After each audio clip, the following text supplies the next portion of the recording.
नमस्कार दोस्तों, स्वागत है आपका एग्जाम वॉरियर के ऑनलाइन स्टडी प्लेटफॉर्म पर। तो आज की वीडियो काफ़ी इंपॉर्टेंट होने वाली है। जो बच्चे हिमाचल प्रदेश पुलिस कांस्टेबल की तैयारी कर रहे हैं, अगर आप सिर्फ इन टॉपिक्स को पढ़ लेते हो तो आपके 60+ मार्क्स आ जाएंगे एग्जाम में।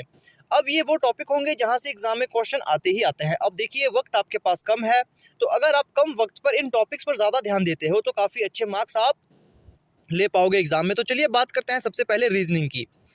अब देखिए, रीजनिंग में आपको कौन कौन से टॉपिक्स पढ़ने हैं। देखिए, टॉपिक मैं आपको वो बताऊंगा जो एग्जाम में पूछे गए हैं, है ना, और जहां से क्वेश्चन आता ही आता है। और अगर आप ये टॉपिक पढ़ना चाहते हो तो फ्री ऑफ कॉस्ट मैंने आपको पढ़ाया हुआ है। लिंक मैं डिस्क्रिप्शन में दे दूंगा, एंड स्क्रीन पर भी लिंक दे दूंगा। चलो बात करते हैं पहले टॉपिक की, जो कि है नंबर सीरीज। अब नंबर सीरीज हमारे पास 3 प्रकार से पूछी जाती है। सबसे पहला जो इसका टाइप है वो है एक सिंपल नंबर, जिसमें आपके पास जैसे इस प्रकार की श्रृंखला दे दी जाएगी, यहाँ एक वर्ड मिसिंग होगा, ये हमने फाइंड करना होता है। और जो दूसरा इसका टाइप होता है वो होता है अल्फ़ाबेटिक नंबर सीरीज। इसमें ABCD हमारे पास मिसिंग होती है। उसके बाद जो तीसरी आती है नंबर सीरीज का टाइप, वो है आपका कोडिंग डिकोडिंग। अगर आप इन 3 चीज़ों को पढ़ लेते हो तो यहाँ से 1 या 2 क्वेश्चन आता है, तो आपके ये क्वेश्चन पूरे क्लियर हो जाएंगे। 1 नंबर यहाँ से आपका पक्का हो जाएगा। अब नंबर सीरीज अगर आपको नहीं आती तो बेसिक से मैंने आपको करवाया हुआ है, जिसमें अल्फ़ाबेटिक नंबर सीरीज भी करवाई हुई है। उसके बाद आपको मैंने कोडिंग डिकोडिंग भी करवाई हुई है। हर एक चीज़ आपको मैंने करवाया हुआ है। अब बात करते हैं नेक्स्ट। जो नेक्स्ट है वो है घड़ियां और कैलेंडर। अब जो घड़ी है उससे किस प्रकार से क्वेश्चन पूछा जाता है। क्वेश्चन पूछा जाएगा कि 3:40 पर कितने डिग्री का कोण बनता है, या फिर अंदर कितने डिग्री का, या फिर आउटसाइड कितने डिग्री का कोण बनता है। ये क्वेश्चन पूछा जाता है घड़ी से।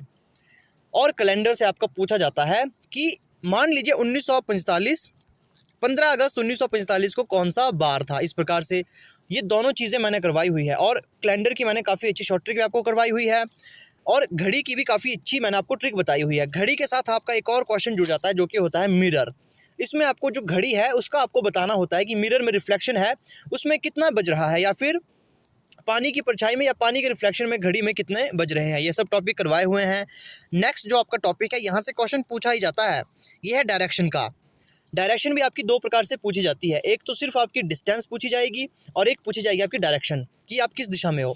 और एक होता है इसका टाइप मिक्स, आपसे डायरेक्शन भी पूछी जाएगी और डिस्टेंस भी पूछा जाता है। ये भी काफ़ी बेसिक से मैंने आपको करवाया हुआ है। नेक्स्ट है हमारे पास सिलोजिम।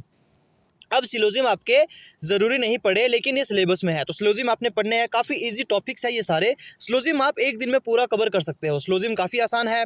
फिर बात आती है क्यूब एंड डाइस की, ये भी इंपॉर्टेंट है। कोडिंग डिकोडिंग हम आपको बता चुके, मिरर इमेज आपको हम बता चुके। अरेंजमेंट, अब देखिए अरेंजमेंट में कौन से क्वेश्चन पूछे जाते हैं। हमसे पूछे जाते हैं सिटिंग अरेंजमेंट। अब सिटिंग अरेंजमेंट आपके कितने टाइप के होते हैं, ये आपके 6 से 7 टाइप के होते हैं। जो ज़रूरी टाइप्स है वो मैंने आपको करवाए हुए हैं, जैसे कि सिंगल लाइन, डबल लाइन, फिर आपका square based, rectangle based, circle based, triangle based, floor based. हर एक टाइप की सिटिंग अरेंजमेंट मैंने आपको करवाए हुए हैं। मैंने आपको ट्राइंगल बेस्ड सिटिंग अरेंजमेंट आपको मैंने मॉक टेस्ट में करवाए हुए हैं। बाकी जो बेसिक चीज़ें आपको सिटिंग अरेंजमेंट की आनी चाहिए वो सब चीज़ आपको बताई गई है। जैसे इसमें और जो इस प्रकार के कुछ शब्द होते हैं जो क्वेश्चन को कंफ्यूज बनाते हैं, कंफ्यूजिंग बनाते हैं। हर एक चीज़ आपको सिटिंग अरेंजमेंट की बिल्कुल फ्री ऑफ कॉस्ट मैंने करवाई हुई है। और 50 से ज़्यादा मॉक टेस्ट आपको मैं प्रोवाइड करवा चुका हूँ फ्री ऑफ कॉस्ट। अगर आपने वो भी नहीं देखे, डिस्क्रिप्शन पे लिंक दे दूंगा, वहाँ से आप देख लीजिए। क्योंकि वहाँ मैंने सिटिंग अरेंजमेंट का एक क्वेश्चन ज़रूर इंक्लूड किया है, क्योंकि वो 5 मार्क्स का पूछा जाता है, जो कि काफ़ी इंपॉर्टेंट रहता है। अब नेक्स्ट बात करते हैं ब्लड रिलेशन। अब ब्लड रिलेशन ये भी आपका काफ़ी इंपॉर्टेंट टॉपिक है, इससे भी क्वेश्चन पूछा जाता है। नेक्स्ट हमारे पास एक टॉपिक बच जाता है, जो कि है order and ranking. Order and ranking, इसमें क्या होता है, हमें व्यक्ति की ऑर्डर, हमें उसका रैंक फाइंड करना होता है। जैसे मान लो वो ऊपर से या नीचे से, या फिर बाएं या दाएं से 11वें स्थान पर है और 12वें स्थान पर है, तो पंक्ति में कुल कितने व्यक्ति हैं। इस प्रकार के क्वेश्चन इससे पूछे जाते हैं। ये भी मैंने आपको काफ़ी डिटेल में करवाया हुआ है। जो भी टॉपिक मैंने आपको यहाँ पर बताए, हर एक टॉपिक आपको करवाया गया है। आप बस डिस्क्रिप्शन पर जाइए, वहाँ लिंक आपको मिल जाएगा। ऐसे आपको एंड स्क्रीन पर जब आप वीडियो पूरी खत्म हो जाएगी तो आपके सामने भी लिंक यहाँ पर शो हो जाएंगे। अब बात करते हैं नेक्स्ट की, जो कि है आपका मैथ। अब मैथ में क्या क्या पूछा जाएगा। एक तो आपका औसत पूछा जाता है, एवरेज। अब देखिए सिंपल एवरेज यहाँ नहीं पूछा जाता, एज के क्वेश्चन जो है एवरेज में मिक्स करके पूछे जाते हैं, वो आपने पढ़ना है। अनुपात समानुपात आपने पढ़ना है। अब यहाँ इंपॉर्टेंट है compound interest and simple interest. यहाँ से एक क्वेश्चन बनता ही बनता है एवरेज से, और compound interest and simple interest से एक क्वेश्चन यहाँ पर बनता ही बनता है। तो इसे आपने अच्छी तरह से तैयार करना है। अब देखो सिंपल इंटरेस्ट मैंने आपको 2 बार ही करवा लिया। पहली बारी मैंने आपको सिंपल चीज़ें बताई, जब दूसरी बारी मैंने आपको बताया आप वीडियोस पे चेक करना, काफ़ी इजी शॉर्ट ट्रिक मैंने बताई है सिंपल इंटरेस्ट की, कंपाउंड इंटरेस्ट की, कुछ एक ऐसी ट्रिक भी मैंने बताई है, मात्र 4 सेकंड में आप उस क्वेश्चन को पूरा सॉल्व कर दोगे। तो इस प्रकार से क्वेश्चन मैंने आपको करवाए हुए हैं। आप डिस्क्रिप्शन पर जाइए, अगर लिंक नहीं मिलता तो मुझसे मांगिए, मैं आपको दे दूंगा। अब नेक्स्ट जो टॉपिक है वो है अनुपात और समय, मिक्सचर एंड एलिगेशन। यहाँ से एक क्वेश्चन पूछा ही जाता है। मिक्सचर एंड एलिगेशन काफ़ी इंपॉर्टेंट है। लाभ और हानि, यहाँ से भी एक क्वेश्चन आता है एग्जाम में। प्रॉफिट एंड लॉस से एक क्वेश्चन आता है और इसकी भी काफ़ी ईजी शॉर्ट ट्रिक मैंने आपको बताई हुई है। समय और दूरी, अब देखिए समय और दूरी में आपके पास 2 टाइप के क्वेश्चन पूछे जाते हैं। पहला आपका रेल, कि एक रेलगाड़ी इतने किलोमीटर की चाल से चल रही है, एक खंबे को कितनी देर में पार करेगी, या फिर ट्रेन की हमारी लंबाई कितनी है ना।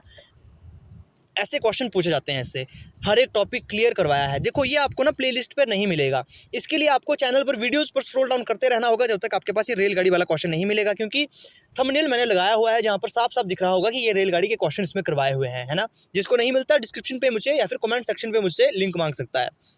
उसके बाद आता है दूसरा बोट, ये काफ़ी इंपॉर्टेंट है। रेलगाड़ी और बोट से क्वेश्चन पूछे ही जाते हैं और क्वेश्चन इतने टफ भी नहीं होते, काफ़ी इजी होते हैं, है ना। अब बात करते हैं प्रतिशत, परसेंटेज भी काफ़ी इंपॉर्टेंट टॉपिक है। अब परसेंटेज आपको लगेगा बेसिक परसेंटेज नहीं, थोड़ा सा एडवांस परसेंटेज पूछा जाता है। बेसिक से मैंने परसेंटेज करवाया हुआ है, शॉर्ट ट्रिक भी आपकी इसकी करवाई हुई है, हर एक चीज़ आपको करवाया गया है परसेंटेज में। आप बस वीडियो को चेक कर लीजिए, जो मैं डिस्क्रिप्शन पे लिंक दे दूंगा। अब बात करते हैं टाइम एंड वर्क की। टाइम एंड वर्क की तो इतनी इजी ट्रिक बताई है, मात्र 4 सेकंड में आप पूरे क्वेश्चन को सॉल्व कर दोगे। पहले मैंने आपको प्लेलिस्ट पर जाइए, जहाँ पर आपको लिखा होगा रीजनिंग, जहाँ पर आपको मिलेगा टाइम एंड वर्क, ये तो मैंने बेसिक से करवाया है। शॉर्ट ट्रिक के लिए आपको वीडियो पे स्क्रॉल डाउन करना होगा, जहाँ पर ऑल वीडियोज़ में आपने जाना है, वहाँ आपको वीडियो में जब टाइम एंड वर्क मिलेगा वहाँ आप देखिएगा। काफ़ी इजी शॉर्ट ट्रिक मैंने इसकी करवाई हुई है। और देखिए शॉर्ट ट्रिक भी ऐसी करवाई है जो कि आपके हर क्वेश्चन में एप्लीकेबल हो। अगला आता है आपका मैथ के साथ आपका साइंस भी पढ़ना होता है। तो साइंस आप कौन सा पढ़ोगे, तो ज़्यादा आपने ध्यान देना है, वो देना है इन 3 टॉपिक्स पर। वो है आपका भौतिक विज्ञान, रसायन विज्ञान और जीव विज्ञान। देखो इनसे आपने बेसिक क्वेश्चन पढ़ लेने हैं और ज़्यादा आपने बायोलॉजी पर ध्यान देना है ना। अब बात करते हैं नेक्स्ट की हिंदी व्याकरण। ये आपका एक स्कोरिंग सब्जेक्ट है, क्योंकि यहाँ से उतना टफ तो नहीं पूछा जाता।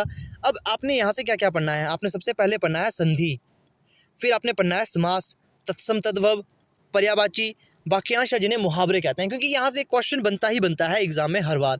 अशुद्धियों को पहचानना, ये तो हर कोई बिना प्रैक्टिस के भी कर सकता है ना। फिर विलोम शब्द, एक वचन बहुवचन, ये सब चीज़ें आपने पढ़नी है हिंदी ग्रामर में। इंग्लिश ग्रामर में आपने क्या क्या पढ़ना है, इंग्लिश ग्रामर में बच्चे बहुत कन्फ्यूज़ होते हैं। सबसे पहला आपने पढ़ना है वोकैबुलरी, फिर करेक्शन ऑफ सेंटेंस। देखिए इसमें आपने ज़्यादा ध्यान नहीं देना, आपने बेसिक चीज़ें पढ़नी है।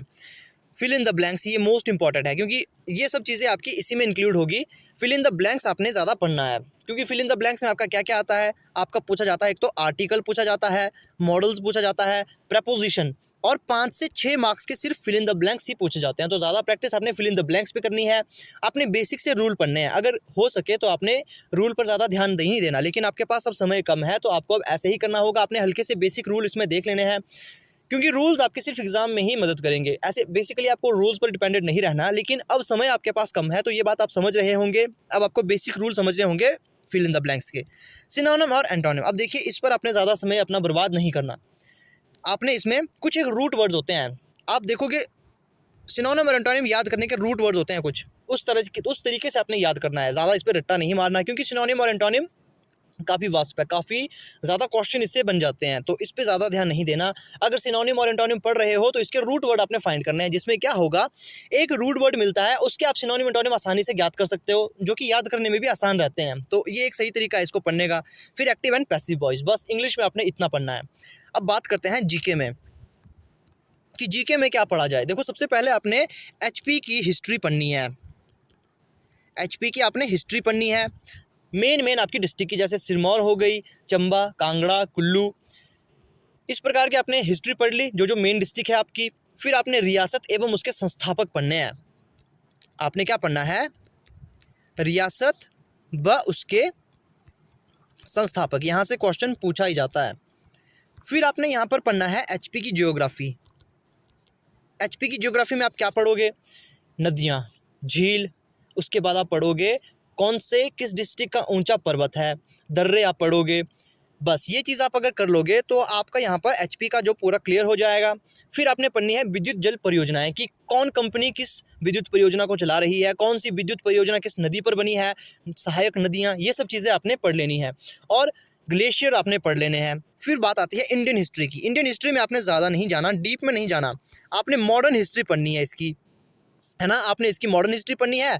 बाकी आप इसकी एंशिएंट हिस्ट्री भी पढ़ सकते हो जिसमें वेद आ गया, ये सब चीज़ें आपने याद रखनी है। वेद वाला टॉपिक इंपॉर्टेंट होता है, वेदों से जो क्वेश्चन बनते हैं वो आपने देख लेने हैं। बाकी मॉडर्न हिस्ट्री, बाकी जो इंडिया में प्रथम व्यक्ति है वैसे ही हिमाचल के प्रथम व्यक्ति जैसे पहले मुख्यमंत्री कौन थे, इस प्रकार से क्वेश्चन आपने पढ़ लेने हैं। फिर इंडियन ज्योग्राफी में आपने ज़्यादा ध्यान नहीं देना क्योंकि ये काफ़ी वास्ट हो जाएगा, है ना, तो ज़्यादा ध्यान नहीं देना इंडियन ज्योग्राफी पे। कॉन्स्टिट्यूशन के आप कुछ क्वेश्चन पढ़ सकते हो जो बेसिक है, जो काफ़ी इंपॉर्टेंट होते हैं। जैसे आप अगर देखोगे, आप कहोगे आप सर टॉपिक तो बहुत ज़्यादा बता रहे हो। देखो जो भी टॉपिक मैंने आपको बताया, जैसे मान लो आप पढ़ रहे हो एचपी की ज्योग्राफी अगर आप ध्यान से पढ़ोगे, दिन के आप 2 घंटे पढ़ोगे तो 2 दिन में ये खत्म हो जाती है। उतना डीप नहीं आपने जाना है, आपने बेसिक चीज़ें पढ़नी है एचपी ज्योग्राफी की। फिर हमारे पास क्या बचता है, करंट अफेयर।